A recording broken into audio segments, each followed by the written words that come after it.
What's going down, everybody? This is your boy Big Drewski. And Stacks 510. What's happening? What's going on, man? It's the Lifestylers, and we're back for What Are We Doing? Episode 2. What are we doing? Shit. Still getting high. Yeah. Still medicating. Medicating a lot today, Shit. and I am feeling so good. Been looking at a couple of projects we've been into. If you've been following at least, the Elevated Lifestyle Instagram at Elevated Lifestyle LV, you see that, we got some projects in the works and we seeing how things go. You know what I'm saying? The bag seed grow, the new grower. You've been getting that in and getting things going and seeing how cannabis actually thrives and grows, so we can actually be one day, hopefully lucky enough to grow our own trees and not have to go nowhere. Sing the mantra, be one with the plant. I'm telling you. So, in that how's your project been? Well, how long are you into your project now? I lose count. Couple months. A couple months, somewhere. 3 range, 4, maybe around there. It's hard to remember though. I smoke too much. Right, I feel you on that. You just waiting for things to happen. Let nature take its course. Exactly. You got a nice, thick cola on there though. Boy, I'm telling you, that main cola is thick. Yeah, that's what I was loving too. Yeah, Shout you got a out little to, tree branch. Super Thrive. Super Thrive. Well, vitamin B1's in there, right? Yeah, you said that as well. There's a couple other nutrients B1 in as there. well. Super Thrive, and that bitch is ready to get out there and hit the blade. Now, and that's a teaspoon per gallon. Yes. Well, and on the Super Thrive, it said a quarter teaspoon per gallon. Quarter teaspoon per gallon. Quarter teaspoon. We want to give y'all accurate. Yeah, teaspoon. We want to be accurate with y'all. So a quarter teaspoon per gallon. Or ounce per 35 gallons. Okay, so if you're making big batch. Some strong shit.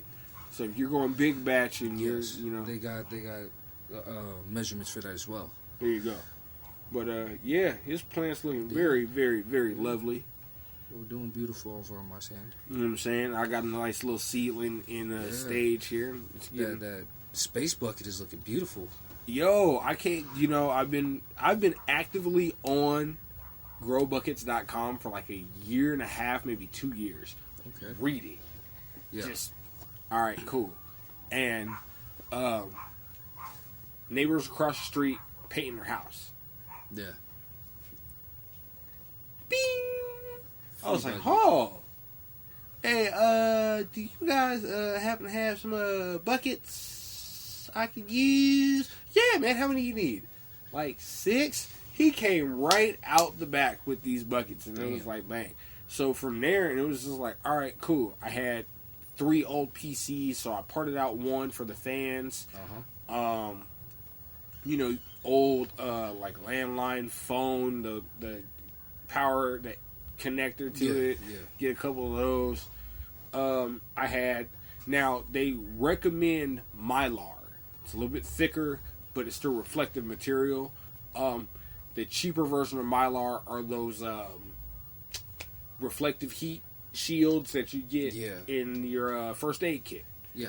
So what I did was I took my drilled out the bottom of the bucket, cleaned the whole thing out, lined it with the heat shield reflective material from the first aid kit. Yeah. Before that, though, I fitted my fan. My first bucket, I realized my fan was too low. The 2 fans I put in there were just way too low for me to even throw the soil in and try to repot it then. Okay. Wasn't going to be worth it. So what I did was I moved the fan up to almost, where the lines start coming out of the bucket where it gets a little thicker. It's got that weird latch design. Yeah. I put the fan right up under that. Okay. So up top. So literally I have soil now from the bottom of the bucket all the way up to that fan. Okay. So for an indoor confined grow, I think that should be alright because we're going to go short and wide anyways. Yeah. And then the only thing I do got to to have as a timer, but I've been really kind of on a like, it's kind of an 18-6 schedule. Okay. Yeah, I get up at 8. I'll turn the lights on. That'll make that bitch race up there. Yeah, and then from 8 till midnight, it's on. Okay. So it's almost like an 18-6. It's a little bit longer. It's 8, 12-8. It's a 12-8 schedule. Okay. But it's 12 hours with light on. So yeah. It should still act like it's in a veg stage. So for most of the time. Yeah. Yeah. So that's where I'm at on mine. But, you know, it's looking good. I did have a little problem on mine. You saw it online. My repotting issue became... Repotting is an issue. The problem with that is that you don't realize how confined your plant can become to your container. Yes. And how quick it happens. Yes. It's really how quick it happens. Not that it can happen, but you're like, oh wow, these leaves are kind of big. And they say once your leaves overpass your seedling pot, switch her over. Just either a bigger pot or her final home. There's a lot of people I've seen online that go from 1, then they go a little bit bigger, and then they go a little bit bigger, and then they go final. But those are the people who are really like shooting up big, tall plants. Yeah. I'm going indoors, so I kind of want mine short. I want it confined. I want to see what can happen, and I don't want it to force it, but I do. You know what I'm saying? Because I am going for that confined growth, and I know during that flowering stage, you're going to have that sprout of growth before it stops. So, that being said, my original plan was to keep it on a 12-12. But it's kind of working out, 12-8, and we're all on there.